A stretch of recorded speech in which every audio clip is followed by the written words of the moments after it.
तो middle class एक sandwich की तरह रिच क्लास और पुअर क्लास में दबता चला जा रहा है। Sir, problem that was there with the budget is that there was no relief for the middle class. Sir, after a very long time in India's history the personal income tax collection was more than the corporate income tax collection. यानी कि individuals ने जो income tax भरा वो लगभग 11 लाख करोड़ के आसपास भरा, और कंपनियों ने, कॉर्पोरेट ने जो इनकम टैक्स भरा वो लगभग 9.8 लाख करोड़। यानी कि मैक्सिमम टैक्स आपको इंडिविजुअल्स के इनकम टैक्स से मिल रहा है, आप मिडिल क्लास वो टैक्स भर रहा है। आज वो दौर आ गया है कि हम मिडिल क्लास को अपलिफ्ट करें, मिडिल क्लास को पैम्पर करें, नहीं तो मिडिल क्लास एक सैंडविच की तरह रिच क्लास और पुअर क्लास में दबता चला जा रहा है। सर, राइजिंग कॉस्ट प्रेशर्स के चलते पिछले वित्तीय वर्ष में मिडिल क्लास ने देखा कि उसके एजुकेशन के खर्चे में 8% की बढ़ोतरी हुई, हेल्थ केयर 9% से महंगा हुआ, रेंट 7% से, फूड 6% से, ट्रांसपोर्ट 5% से।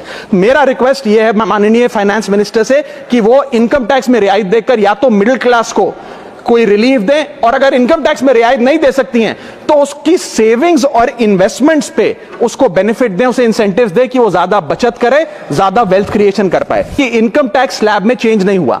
सर, हर साल देश का आम आदमी जब वित्त मंत्री जी की बजट की स्पीच सुनता है तो वो इसलिए नहीं सुनता कि पीएलआई की क्या इन्वेस्टमेंट होगी, कौन सा कॉरिडोर बन रहा है। देश का आम आदमी, सैलरीड क्लास, इसलिए बजट की स्पीच सुनता है कि उसके अंदर स्लैब में कोई